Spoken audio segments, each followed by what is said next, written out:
Bonjour, bienvenue dans ce nouveau tutoriel. Nous allons parler aujourd'hui des animations par défaut, c'est-à-dire des animations qui sont diffusées sur votre écran quand justement il n'y a rien dans le planning. Donc voici un exemple, on a un écran ici et puis un média qui est diffusé. On peut voir actuellement ce qui est diffusé sur l'écran. Donc voilà ce type de média là par exemple. Alors que va-t-il se passer s'il n'y a plus rien dans le planning? Donc on va tout simplement supprimer ce qu'il y a ici dans le planning. Et donc c'est une animation par défaut qui va se jouer, une animation que pour l'instant vous n'avez pas choisie, qui est la même pour tous les players et tous les utilisateurs. Donc voilà cette animation par défaut, c'est ce qui se joue sur l'écran quand rien n'est dans le planning.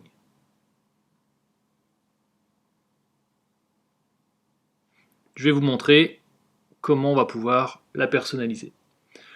Donc tout d'abord vous allez sur votre compte, et vous avez une rubrique ici qui s'appelle animation par défaut, et vous allez pouvoir personnaliser deux animations, soit pour vos écrans en format paysage, soit pour vos écrans en format portrait.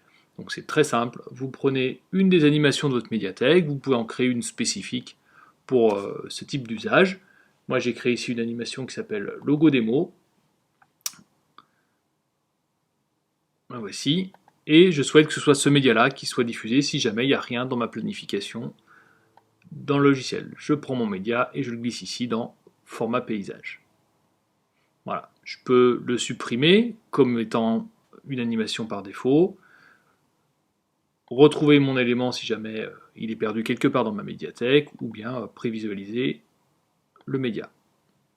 Donc on va aller voir maintenant ce qui est diffusé sur l'écran. Comme il n'y a rien dans le planning, eh bien c'est bien ma nouvelle animation qui est jouée.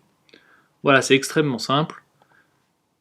Rubrique mon compte, et vous modifiez l'un ou l'autre, ou les deux, si vous avez des écrans dans différents formats. Vous pouvez rajouter vos animations par défaut. J'espère que cette fonctionnalité vous sera utile pour personnaliser votre affichage dynamique. A bientôt!